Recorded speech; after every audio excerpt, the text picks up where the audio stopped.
বন্ধুরা, আজকে আমি চলে এসেছি তোমাদের ক্লাস 6 ষষ্ঠ শ্রেণী। তো তোমাদের নেক্সট চ্যাপ্টার আছে, কোষ রেখে একের পরে যে নেক্সট চ্যাপ্টার আছে তোমাদের লসাগু আর গসাগু চ্যাপ্টার আছে। তো এই লসাগু গসাগু চ্যাপ্টার লসাগু করার জন্য তোমাদের কয়েকটা জিনিস জেনে নিতে হবে। যে সংখ্যাগুলো দিয়ে আর কি উৎপাদক বা গুণনীয়ক যাকে আমরা বলি, সেগুলো বের করার জন্য তোমাদের প্রথমে মৌলিক আর যৌগিক সংখ্যাগুলো চিহ্নিত করে নিতে হবে।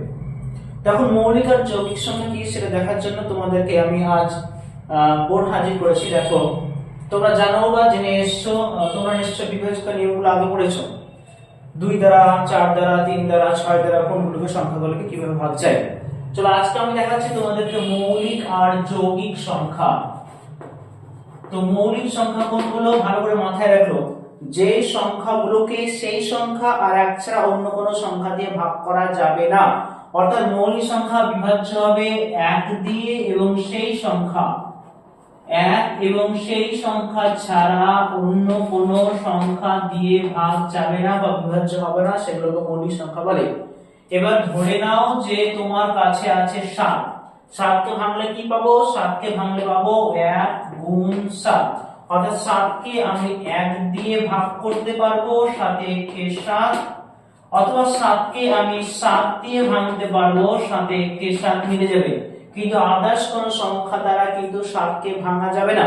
তার মানে 7 সমান 1 গুণ 7, 7 এর উৎপাদক দুটো পাচ্ছি, 1 পাচ্ছি এবং 7 পাচ্ছি। অর্থাৎ মৌলিক সংখ্যার দুটো উৎপাদক থাকে। মৌলিক সংখ্যার উৎপাদক সংখ্যা হবে দুটো। মৌলিক সংখ্যার উৎপাদক সংখ্যা হবে দুটো। দুটোর বেশি তিনটে পাওয়া যাবে না। অর্থাৎ মৌলিক সংখ্যা কাকে বলে বলছি? যে সংখ্যা 1 এবং সেই সংখ্যা ছাড়া অন্য কোনো সংখ্যা দ্বারা বিভাজ্য নয়, সেগুলো হচ্ছে মৌলিক সংখ্যা। এবার ধরো তুমি যদি 10 বলো, 10টাকে মৌলিক সংখ্যা হবে। দেখা যাক, 10 কে ভাঙতে গেলে প্রথমত 1 গুণ 10 তো পাচ্ছি, সঙ্গে 10 হচ্ছে জোড় সংখ্যা, অর্থাৎ 2 দিয়ে কিন্তু যায় 5 দুগুণে 10। অর্থাৎ 10 কিন্তু মৌলিক সংখ্যা হবে না, কারণ 10 এর উৎপাদক অনেকগুলো। এবং 10 কে আমি 2 দিয়েও ভাঙতে পারছি, 5 দিয়েও কিন্তু ভাগ করতে পারছি, সেই জন্য কিন্তু মৌলিক সংখ্যা 10 কিন্তু হবে না। অর্থাৎ মৌলিক সংখ্যাকে বলে, মৌলিক সংখ্যা তাদেরকে বলবো যারা 1 এবং সেই সংখ্যা ছাড়া অন্য কোনো সংখ্যা দ্বারা ভাগ যাবে না। নেক্সট দেখো তোমাদের যৌগিক সংখ্যা দেখাই। যৌগিক সংখ্যা দেখো, যৌগিক সংখ্যা কাকে বলে? মৌলিক সংখ্যা বললাম 1 এবং সেই সংখ্যা ছাড়া অন্য কোনো সংখ্যা দ্বারা ভাগ যাবে না। তার মানে যৌগিক সংখ্যা 1 এবং সেই সংখ্যা ছাড়াও অন্য কোনো সংখ্যা দ্বারা ভাগ যেতে পারে। 1 এবং সেই সংখ্যা ছাড়াও অন্য কোনো সংখ্যা দিয়ে ভাগ যেতে পারে, প্লাস অন্যান্য সংখ্যা দ্বারা বিভাজ্য হবে। অন্যান্য সংখ্যা দ্বারা বিভাজ্য হবে। ধরো এখন আমি তোমাকে एग्जांपल হিসেবে নিলাম 15 নিলাম। 15 কে কি দিয়ে ভাঙা যায়? 15 কে 1 দিয়ে তো যায়, প্রত্যেকটা সংখ্যার সাধারণ উৎপাদক কিন্তু 1 পাবোই। তো 15 সমান হচ্ছে 1 গুণ 15 এর সঙ্গে 15 শেষে কত আছে? 5, মানে 5 দ্বারা বিভাজ্য হবে। তার মানে 5 3 কিন্তু 15 করতে পারবো। অর্থাৎ 15 কে ভাঙতে গেলে 1 দিয়েও ভাগ মিলবে, 15 দ্বারাও বিভাজ্য হবে, 5 দ্বারাও বিভাজ্য হবে, 3 দ্বারাও বিভাজ্য হবে। সো 15 কিন্তু একটি যৌগিক সংখ্যা, কোনো কিন্তু মৌলিক নয়। অর্থাৎ যে সংখ্যার দুইটি উৎপাদক 1 এবং সেই সংখ্যাকে বলবো আমরা মৌলিক সংখ্যা, এবং যে সংখ্যার 1 এবং সেই সংখ্যা ছাড়াও অন্যান্য উৎপাদক থাকতে পারে, সেই সংখ্যাকে বলবো আমরা যৌগিক সংখ্যা। এখন তোমাদের প্রশ্ন, তোমাদের বোঝার যে জায়গাটা, সেটা হচ্ছে তোমাদেরকে প্রশ্নতে বলতেই পারে 1 থেকে 100 এর মধ্যে মৌলিক সংখ্যা কোনগুলো খুঁজো, অথবা বলতে পারে 101 থেকে 200 এর মধ্যে মৌলিক সংখ্যা কোনগুলো খোঁজো। তো আমরা তো জানি যে ছোট যে মৌলিক সংখ্যাগুলো হয় 2 3 5 7, এগুলো মানুষের বা তোমাদের মনে থাকে, খুব সহজে মনে থাকে। কিন্তু যখনই সংখ্যাগুলো আস্তে আস্তে বড় হতে থাকে, যখনই 2 অঙ্কের 3 অঙ্কের সংখ্যাগুলো আসতে শুরু করে, তখনই তোমাদের বা আমাদের সমস্যা হয় মৌলিক সংখ্যা খোঁজা। তার জন্য তোমাদের একটা ট্রিক বলে দিচ্ছি। 1 থেকে 100 এর মধ্যে মৌলিক সংখ্যা বা 101 থেকে 200 এর মধ্যে মৌলিক সংখ্যা খোঁজার সহজ উপায়। তার জন্য আমি তোমাদেরকে একটা ছক দেখাই। তোমাদের একটা খাতা দেখাচ্ছি, খাতায় আমি সেই ছকটা লিখেছি, তোমরা সুন্দর করে যে ব্যাপারটা বুঝতে পারবে। দেখো, আমি তোমাদের খাতায় একটা দেখাচ্ছি। আর তোমাদের সেই মৌলিক সংখ্যা খোঁজার জন্য তোমাদের জন্য একটা ছক নিয়ে এসেছি। সহজ উপায়ে 1 থেকে 100-র মধ্যে কিংবা 101 থেকে 200-র মধ্যে যে কোনো বড় সংখ্যা দেখি না কেন, তোমাদের জন্য একটা ছক নিয়ে এসে এই ছকের সাহায্যে তোমরা বুঝতে পারবে বা খুঁজতে পারবে 1 থেকে 100-র মধ্যে মৌলিক সংখ্যা কোনগুলো। দেখো তাহলে সেই জিনিসটা, আমি একটা ছক নিয়েছি। দেখো হরিজন্টালি 1 2 3 4 5 6 7 8 9 10, 10টা ঘর নিয়েছি। ভার্টিক্যালি দেখো আমি সেই 10টা ঘর নিয়েছি, 1 2 3 4 5 6 7 8 9 10। এই 10 10-এ পুরো 100টা ঘর আমি তোমাদের জন্য কেটে ফেলেছি। দেখো 1 মৌলিক নয়, যৌগিক নয়, এটা প্রথমে কেটে দেব। 2 মৌলিক সংখ্যা, সবচেয়ে ছোট জোড় মৌলিক সংখ্যা।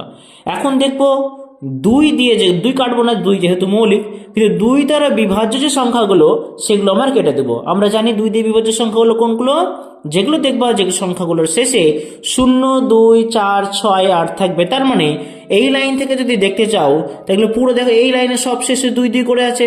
তাহলে আমি এই লাইনগুলো কেটে দিলাম। ফার্স্টে 12 22 32 42 52 62 72 82 92। এই লাইনে দেখো 4 আছে শেষের দিকে, তাহলে 4 14 24 34 44 54 64 74 84 এবং 94 কেটে দিলাম। পরের লাইনে দেখো শেষে আমি 6 থাকলে মৌলিক হবে না, 2 দ্বারা বিভাজ্য। তার মানে কি 6 16 26 36 46 56 66 76 86 96 কেটে দিলাম। পরের লাইনে দেখো 8 দিয়ে শুরু আছে, 2 দিয়ে বিভাজ্য, 8 18 28 38 48 58 68 78 88 98 কেটে দিলাম। পরের লাইনে দেখো সবগুলো সবশেষে কি আছে, 0 আছে, মানে এগুলো কেটে যাবে। 10 20 30 40 50 60 70 80 90 100।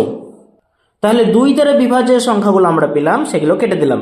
এখন দেখবো 3 তো মৌলিক সংখ্যা কাটা যাবে না, কিন্তু 3 দ্বারা যে বিভাজ্য সংখ্যাগুলো সেগুলো আবার কাটবো। দেখো 3 কাটা যাবে না, 3 2 6 অলরেডি কেটে গেছে। 3 3 9, 3 4 12, 3 5 15, 3 6 18, 3 7 21, 3 8 24 কেটে গেছে।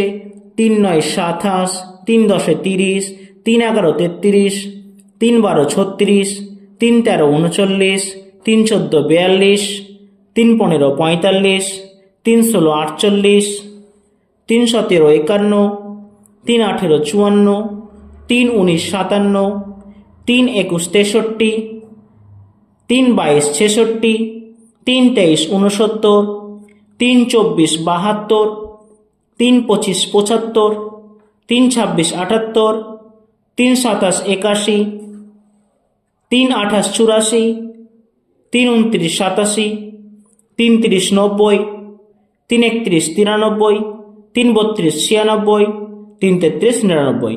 3 দ্বারা বিভাজ্য সংখ্যাগুলো আমরা কেটে ফেললাম। এর পরের সংখ্যা আমরা নেব, পরের মৌলিক সংখ্যা হচ্ছে 5, অর্থাৎ 5 দ্বারা বিভাজ্য সংখ্যাগুলো কেটে দেব।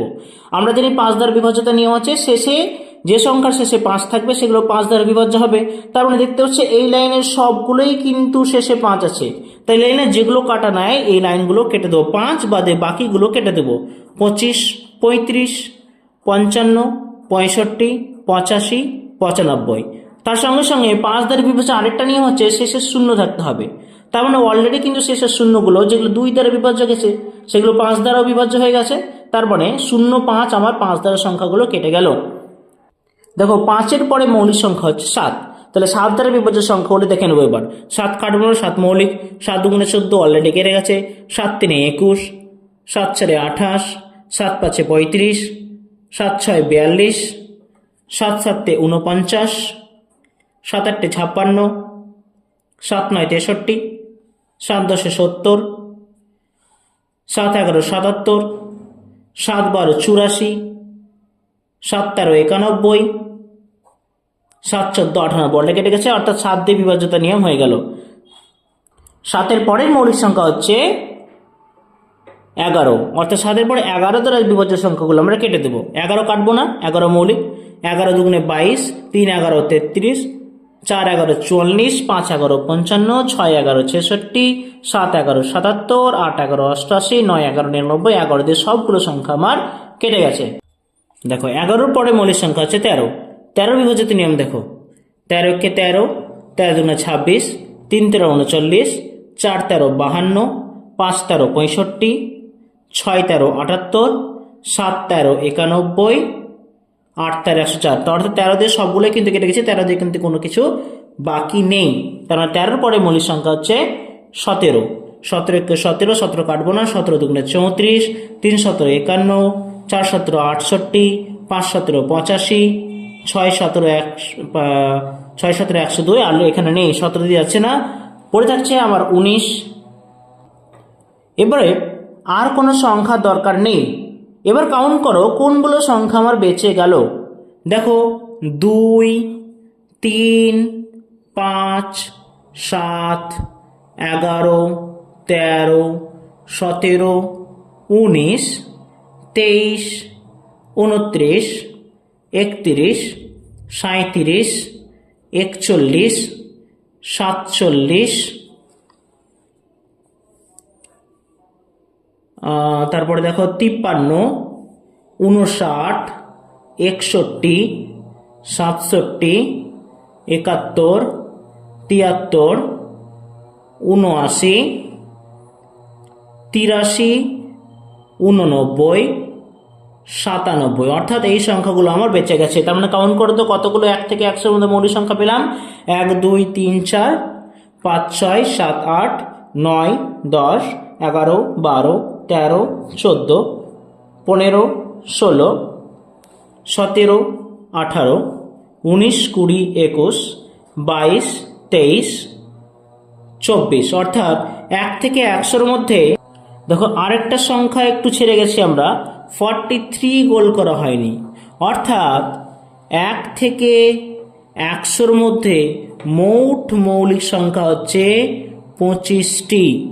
আর এই যে নিয়মটা তোমাদের ছক দেখিয়ে করে দিলাম, এই নিয়মটাকে বলা হয় ইরাটোস্থেনিসের চালনী। ইরাটোস্থেনিসের